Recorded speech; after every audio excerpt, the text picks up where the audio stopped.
Good afternoon, dear students. So today we are going to talk about a very important topic, a very important structure in the pectoral region, that is the mammary gland. Now remember, this structure is very important. It's a very important full question that is going to be asked in your exam, very frequently asked in the exam, and clinically also a very important topic. Okay, so we'll start. There are a few points on which we have to discuss the mammary gland. First will be the introduction. Then we'll write about location. Then we'll talk about external features, and then structure, then the blood supply, nerve supply, lymphatic drainage, then we'll talk about applied anatomy. Okay, so these will be the points on which we are going to discuss the mammary gland: introduction, location, external features, structure, blood supply, nerve supply, lymphatic drainage, and applied anatomy. If there are any other points, I'll add them as we go along with the lecture. So first point, introduction. Please follow these points, so it is very important and easy for you to write the answer in the exam also. So introduction. What is the introduction? What is mammary gland? Mammary gland is a modified sweat gland which is present in both the sexes, but it is well developed in females after puberty. Please understand, mark my both the words. It is a modified sweat gland which is present in both the sexes, but well developed in females after puberty. That is the introduction of the mammary gland. Second point is location. Where is the mammary gland located? The mammary gland is located in the superficial fascia of the pectoral region. Now, this is very important to understand. So, if suppose this is the pectoral region, the muscles here which are there in the pectoral region, the pectoralis major is here. Then you have the mammary gland that is going to be located here. So, it is located in the superficial fascia of the pectoral region, and there is going to be a space which is going to be present between the mammary gland and the pectoralis major muscle. This space is called retromammary space. Retromammary space. Now this space is very important because this space is going to allow movement of the mammary gland on the pectoral fascia, and this contains few loose areolar tissue. So there is loose areolar tissue here. Okay. So location of the mammary gland, it is located where? It is located in the superficial fascia of the pectoral region. It is separated from the muscles of the pectoral region, the major muscle which is here. This is pectoralis major, and it is separated from this pectoralis major by a space which is called retromammary space. And this space allows the mammary gland to be freely movable over the pectoral region, and this space contains loose areolar tissue. Okay. Now you have to understand a very important point when you talk about, that is location. When you talk about the external feature, or rather I would point it out to be as what you can say, the vertical extent and the horizontal extent of the mammary gland. So if you draw, suppose this is the mammary gland, if you draw on this, the vertical extent of the mammary gland, when you talk it about from where top to bottom, where does it go? It extends from the second rib to the sixth rib. Okay, so the mammary gland extends vertically from the second rib to the sixth rib, and horizontally it extends from, if this is the sternum here, it will extend from the lateral border of the sternum to the mid-axillary line. So it will extend from here, the lateral border of the sternum, to the mid-axillary line. So that is the vertical extent and horizontal extent. Now, a very important point you should understand is that there is an extension of the mammary gland into the axilla, and this extension of the mammary gland into the axilla is called as axillary tail, or it is also called as tail of Spence. Okay, so that is the external features: vertical extent, horizontal extent, and structure which enters into the axilla, which is called as axillary tail or the tail of Spence. Is this clear to all of you? So that is about the external features. Now, coming to the main part of the anatomy of the mammary gland, what is the structure? Now, when you talk about the structure of the mammary gland, the structure of the mammary gland is made up of three or two main parts, or you can have skin. There are three parts for skin. Then you will have the parenchyma and the stroma. So these are the three main points which you need to understand when you are talking about the structure of the mammary gland: the skin, the parenchyma, and the stroma. Now first we'll talk about the skin. Okay. Now what is there in the skin of the mammary gland? The skin of the mammary gland has two important structures. First, if this is the mammary gland, there is a very important structure in the center which is called as a nipple, and surrounding the nipple there is a altered color area or a dark color area which is called as the areola. Okay. So these are the two structures that we are going to discuss in the skin of the mammary gland. There is a pointed projection which is called as the nipple here, and surrounding the nipple there is a areola. Okay. So these are the two things that we are going to understand. Now please understand this. I'll go point wise so that you can understand these things easily. So what is the nipple? First point is it's a conical elevation which is present in the center of the breast. Okay, that is the first point. Second point about the nipple is very important. It is present in the fourth intercostal space. Third point is it is pierced by 15 to 20 lactiferous ducts, the ducts which are going to bring in milk into the nipple. And the fourth point is it has circular and longitudinal smooth muscles which will make the nipple erect. Okay, so 4 points which you need to remember about the nipple are: first, it is a conical projection which is present in the center of the breast. It is present in the fourth intercostal space. It is pierced by 15 to 20 lactiferous ducts, and it has longitudinal and smooth muscle fibers which are going to make that nipple erect. Okay. The second structure which is there in the skin, which you decide with the skin, is the areola. So this is what is the areola? It is a pigmented structure which is surrounding the nipple. Now what does this pigmented structure have? This pigmented structure has some sebaceous glands.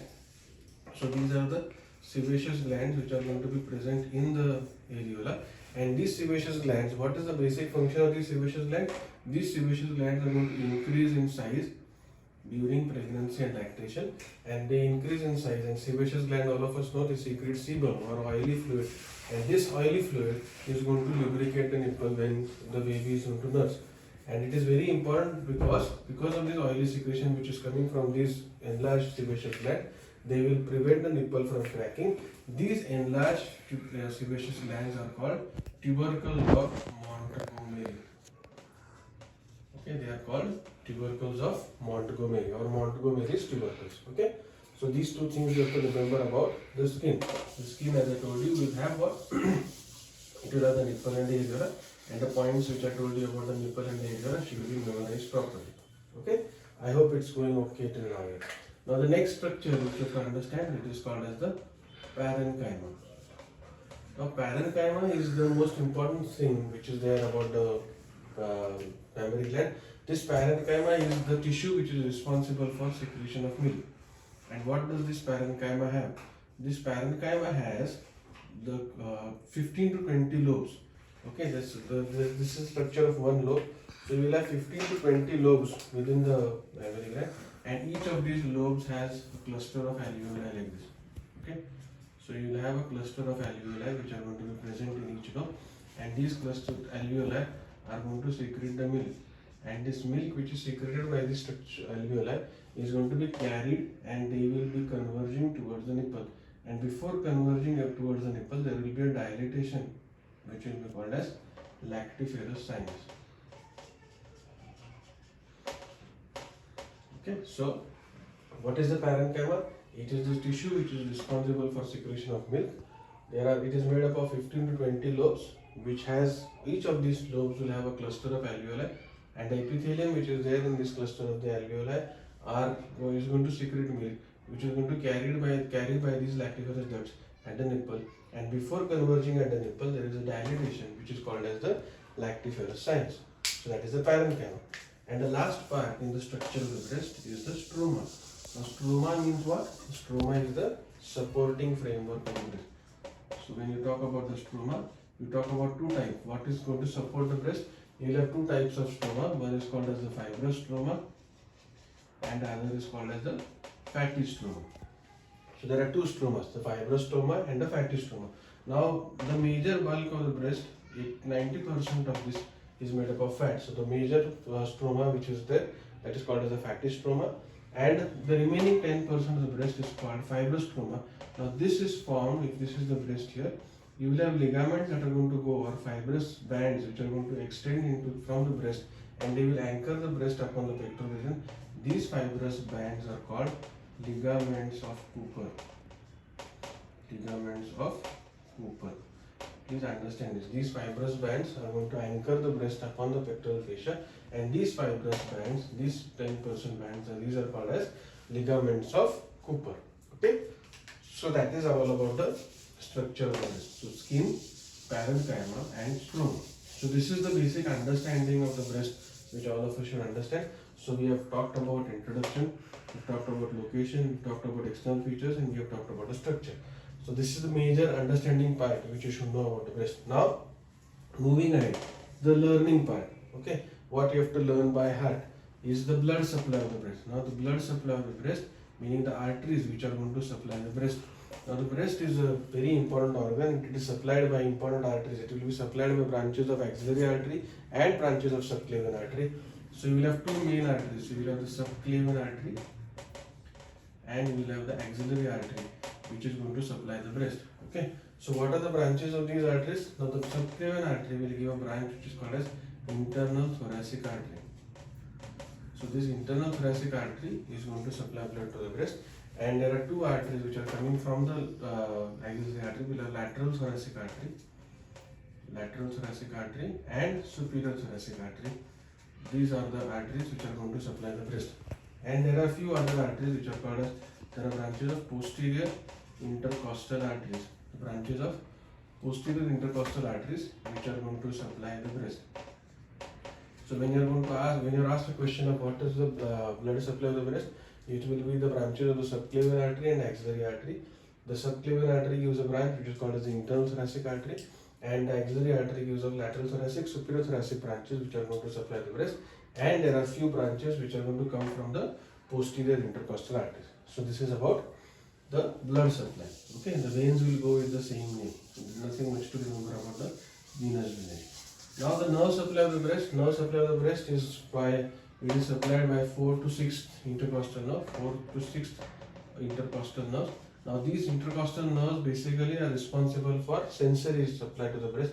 They are not responsible for secretion of milk. That is what you need to understand. Secretion of milk is a hormonal phenomenon. It is not a nervous phenomenon. Okay. So that is about nerve supply. Now talking about the very important thing about the breast, which separately can be asked as a short note, is the lymphatic drainage of the breast.